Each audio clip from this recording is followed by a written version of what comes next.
Back in April of 2013, I was a building and zoning inspector for Mon County, West Virginia.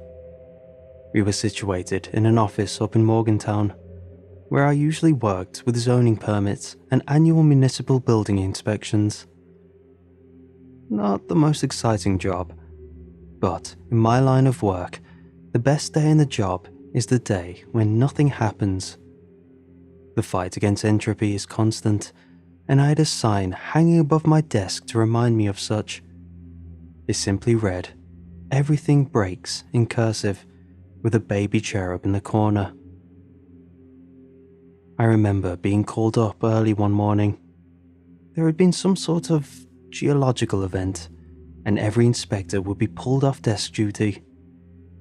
We needed immediate building inspection in the area surrounding the outskirts of Greenbrier Valley. We were to coordinate our efforts with a central command up in Greene County. That morning, it seemed like everything was topsy-turvy. The local news talked about an escaped murderer, and we were getting calls about a lake being drained. The local hospital desperately needed blood donations, but couldn't tell us why.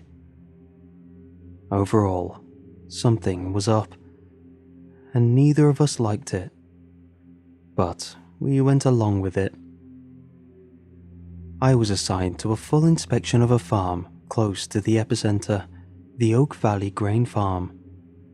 I was handed a dossier on the owner, employees, tax records, zoning permits, all that stuff. But I was practically pushed out the door before I got the chance to go through any of it. I'd only finished half my morning coffee when I found myself standing in the parking lot with a stern-looking man impatiently tapping his foot, waiting for me to get on my way. Given the way they were hurrying us, I got the impression that something terrible had happened, and yet we were told to expect minimum damage, if any at all. Still, I had to remind myself of the external adage, everything breaks.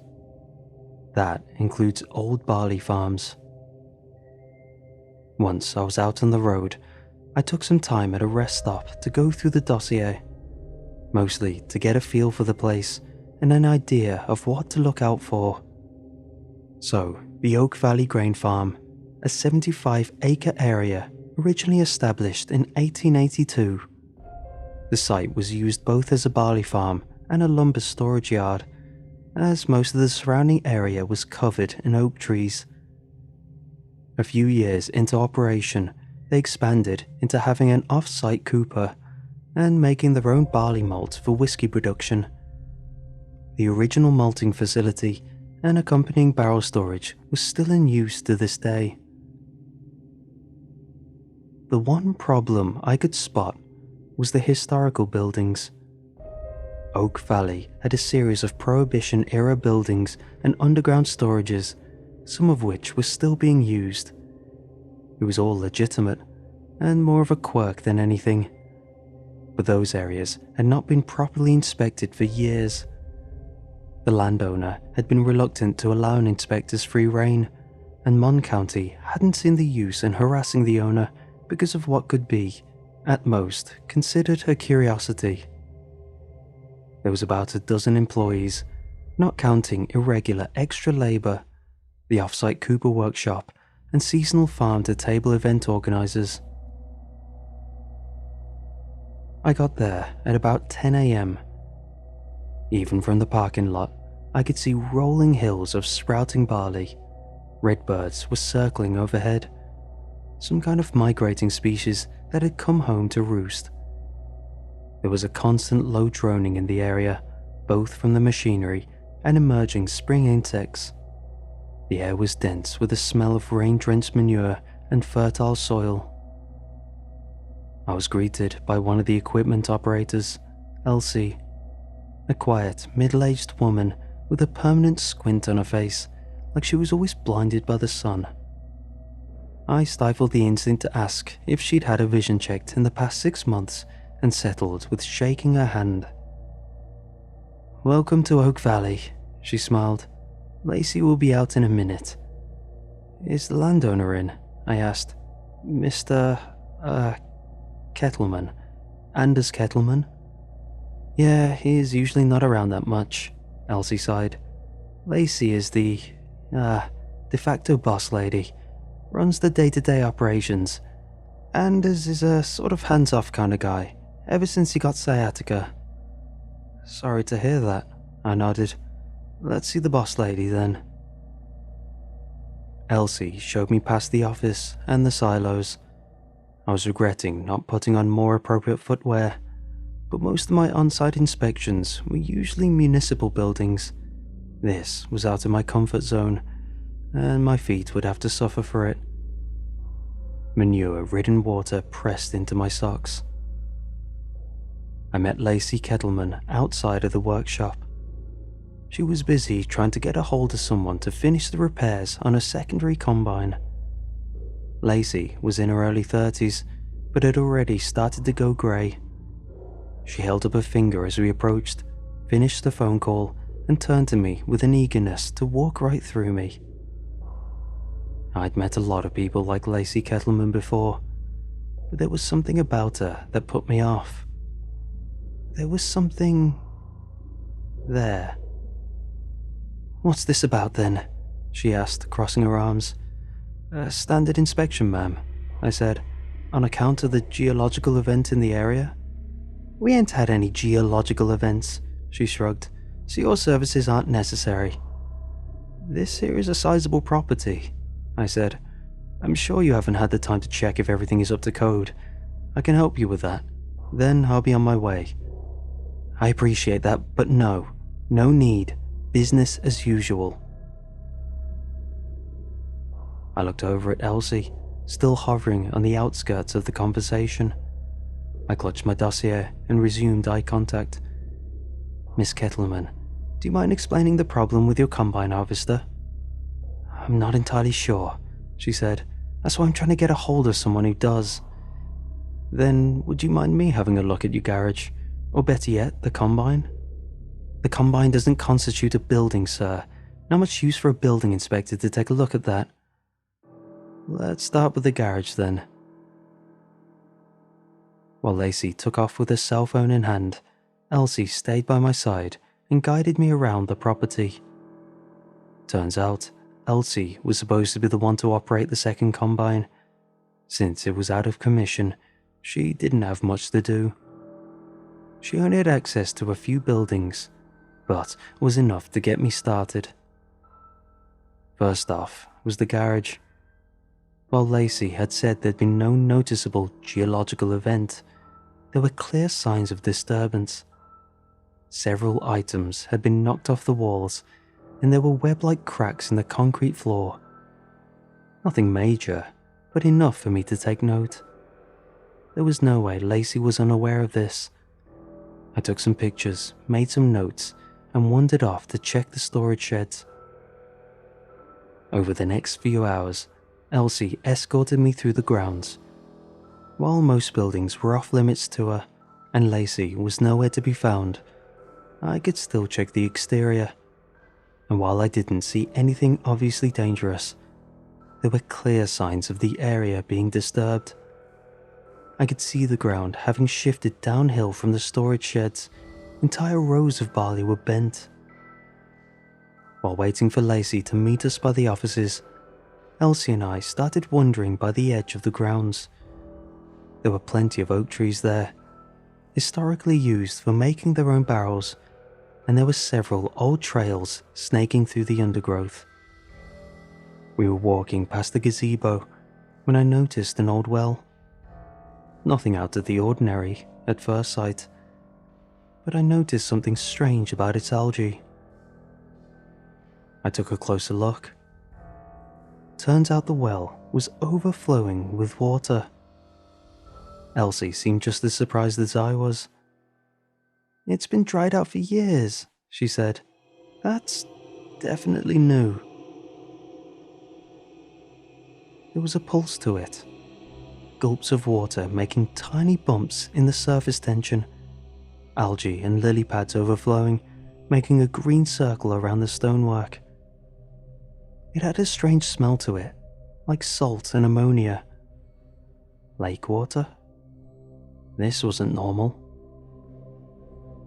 We met up with Lacey, and I explained the various signs I'd seen around the farm. Elsie quietly retreated, not wanting to be dragged into the conversation. Lacey just nodded along, but didn't seem to react as I told her about the cracked concrete, the tilted rows of barley, or the various disturbed shelves. Seeing as there were clear signs of the area being affected, I told her I had to take a closer look at the structural integrity of the main buildings. And finally, there was the well. This time, she reacted. She had nodded and accepted everything up to that point, but all of a sudden she was defending herself. She tried to explain that the well was backed up and that they'd had a problem with water runoff in the past. There was nothing in the dossier about flooding, but Lacey was adamant. Also, arguing with her didn't do us any favors in gaining access to the farm interior. "You can stall all day, Miss Kettleman," I reminded her, "but we're not done until I say so." "We're not keen on government folks skulking around, sir," Lacey smiled. "This place has history." I told her I'd be back the next day, and the day after that, as many days as it took for me to do my job. Lacey just grinned. She wouldn't make it easy for me. I took some time checking in with the other inspectors. Turns out, I wasn't the only one who'd noticed some strange abnormalities. A lot of bursting pipes, it seemed.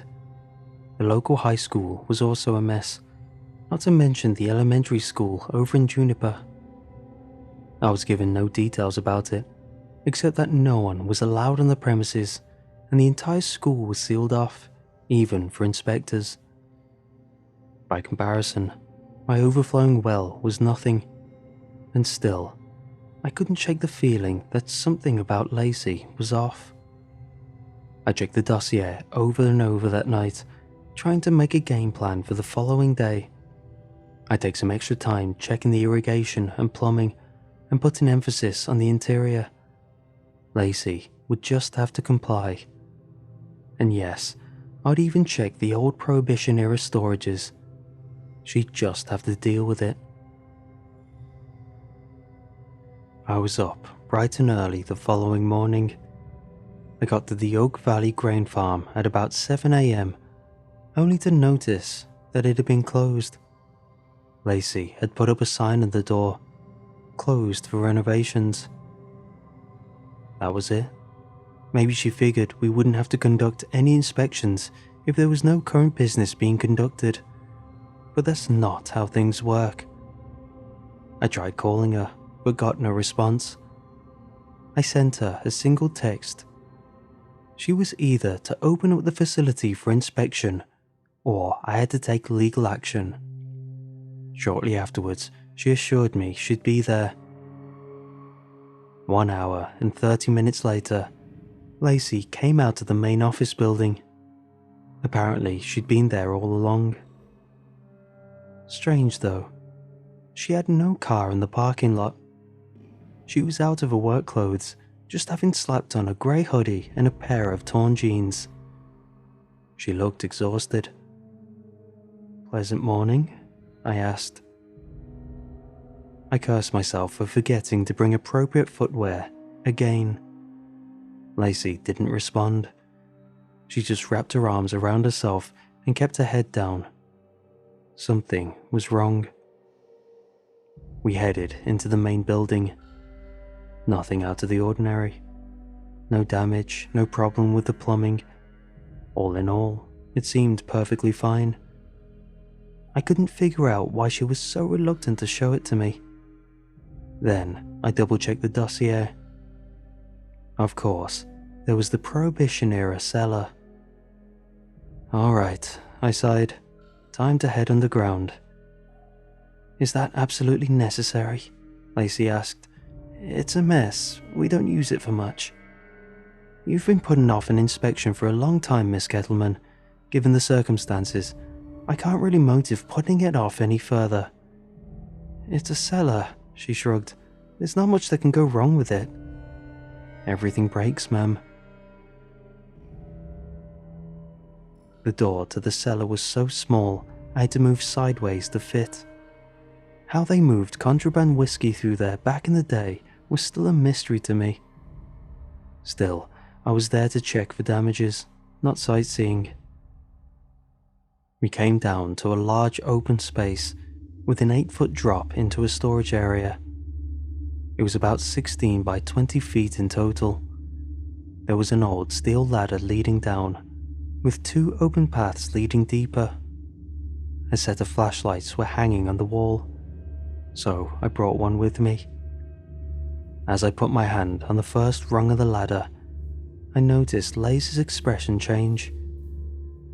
While she'd been angry or frustrated before, she looked almost apologetic now.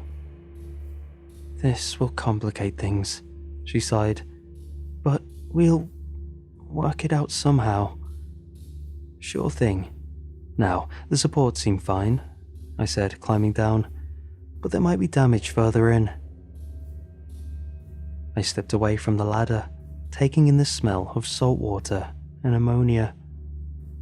The moment I did, Lacey pulled up the ladder. This caught me completely by surprise. I hadn't even considered that an option. The ladder just rattled away. I was left down there. It was so sudden, I didn't know what to say. I just threw my arms out in a confused shrug. "What the hell? I'm sorry. Like hell you are. Put the ladder back." "I can't. I'm calling the police." There was no coverage. We were too far underground. I was slowly realizing that she was going to leave me down there. All I had was this flimsy flashlight and a couple of hours of battery on my phone. Lacey remained up there, holding the ladder. I could feel my heart pounding, drowning out the background noises in my head. I was growing short of breath, struggling to exhale. I've never been claustrophobic, but this was something else. Something darker. A real, actual threat to my life. "They came to me, looking for shelter," Lacey said. "They speak, you know." "What are you talking about?" "They said you were coming, and I want to hear what else they have to say." "You can't keep me here." "We just need time. What do you—" There was a sound coming from one of the side corridors. My heart shrunk and floated up into my throat. I held my breath, trying to hear the sound through my hammering pulse. I could feel my fingertips growing cold. There was a strange hissing sound, like someone trying to start a dying motor. Lacey stood at attention, listening intently. Something was down there, with me. "We came into their home," Lacey whispered.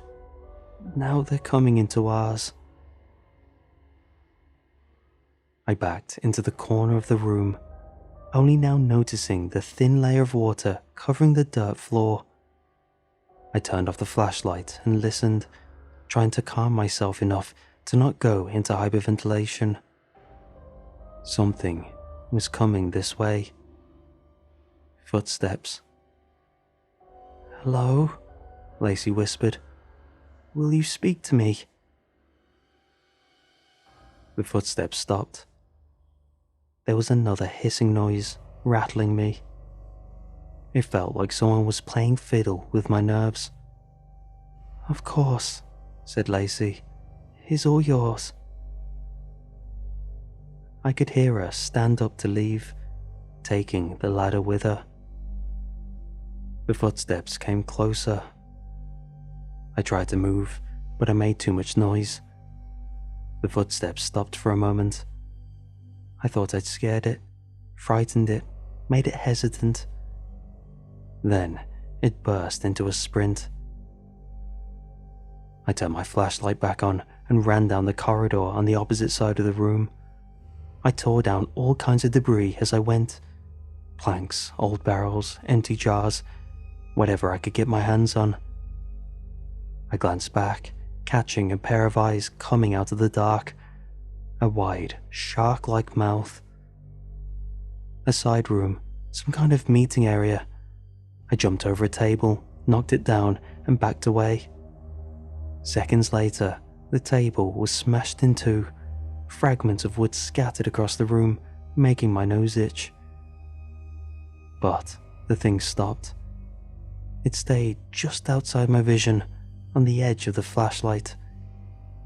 It hissed again, sending another shiver up my spine. But somewhere in that vibration, I heard something.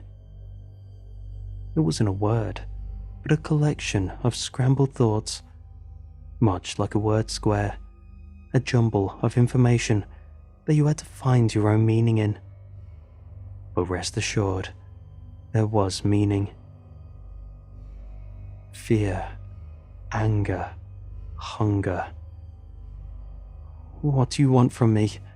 I asked. My flashlight flickered and the thing twitched. It was ready to strike, like a coiled snake. It hissed in response.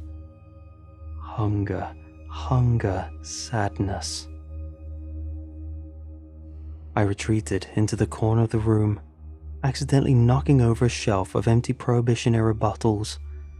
I could see the reflection of those dark eyes shining back at me as they patrolled back and forth, looking for an opening. Another hiss. A pleading, a promise, a bone-chilling coldness. It was starting to sound like language. An old, primal language. A language that could summarize so much with so little. I fumbled with my hands, looking for the biggest bottle I could find. Finally, I got a hold of an old wine bottle, waiting for the creature to hiss again. I readied the bottle for a throw. As soon as I felt that tingle in my spine, I knew I was about to hear it. I stood up, lowered my flashlight, and threw as hard as I could. There was a thick, fleshy thunk. The hissing stopped, and I could see the dark eyes rise another 2 feet into the air.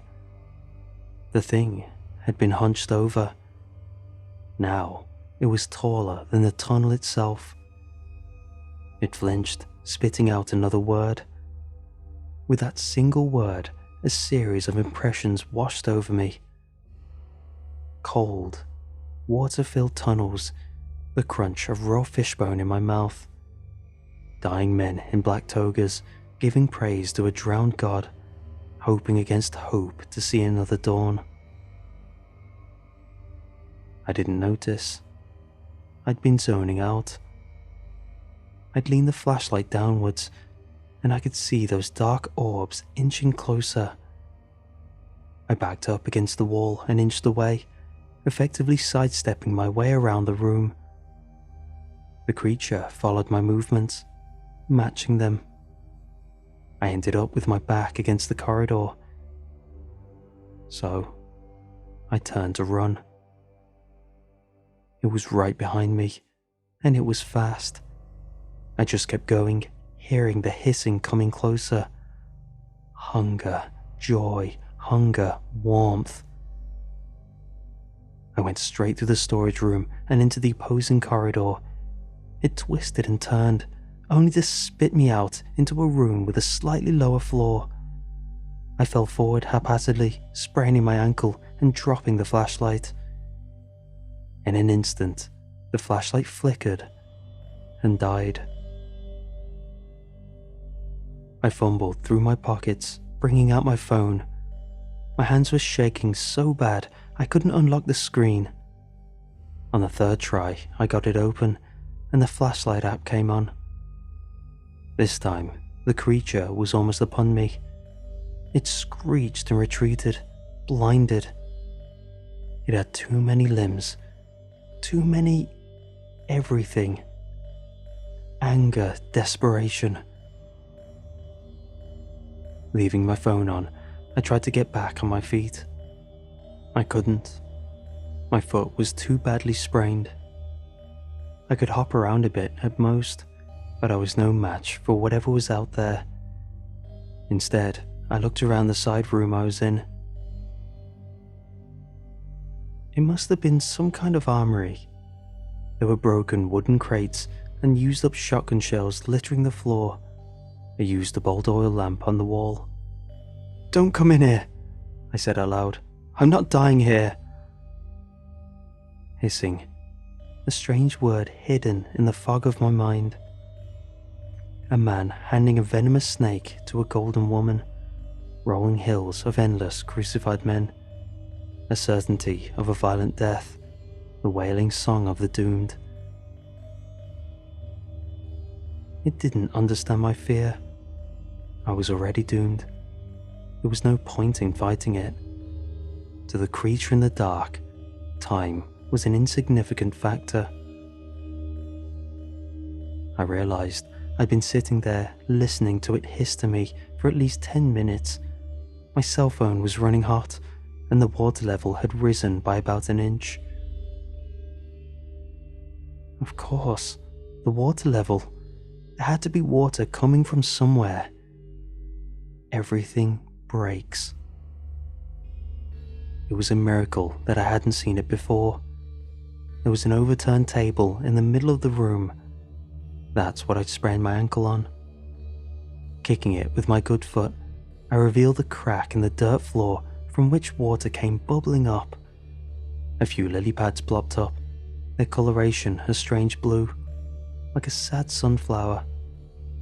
The crack in the floor might have been the remains of a well, or the start of a tunnel going deeper underground. Either way, I had to take a chance. There was no telling how deep it went. I could drown, but I could also find my way out. I left my cell phone with a flashlight shining on the entrance, holding the creature back. With a final screech, it conveyed a final picture. Webbed fingers, deep underground, tearing a human body to pieces. I took the plunge. I crawled my way forward, inch by inch. The wet dirt barely gave me any grip, and the water stung my eyes. My nails hurt from all the debris trying to dig into my fingers. I could feel my chest tightening, cramping. A fork in the path. I went left. A current, a stream, brushing something slimy out of my face. A tilt upwards. Cold. I can't feel my arms. Hunger, reaching hunger. I broke through the surface. I was in the stone well. I threw myself out, gasping for air, looking back, only to see something just under the surface of the overflowing well.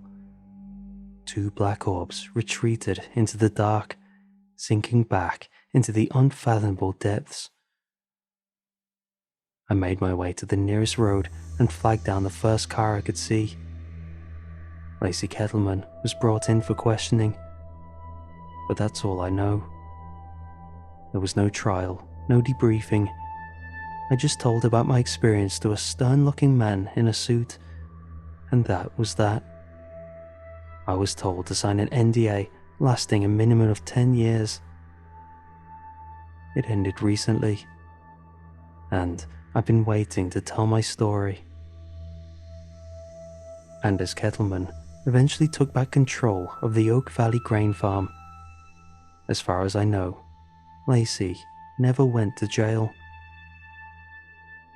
Something must have happened though. She was missing for the better part of a decade. Maybe she had something they wanted. I think that whatever I met in Oak Valley had something to do with the crisis of 2013.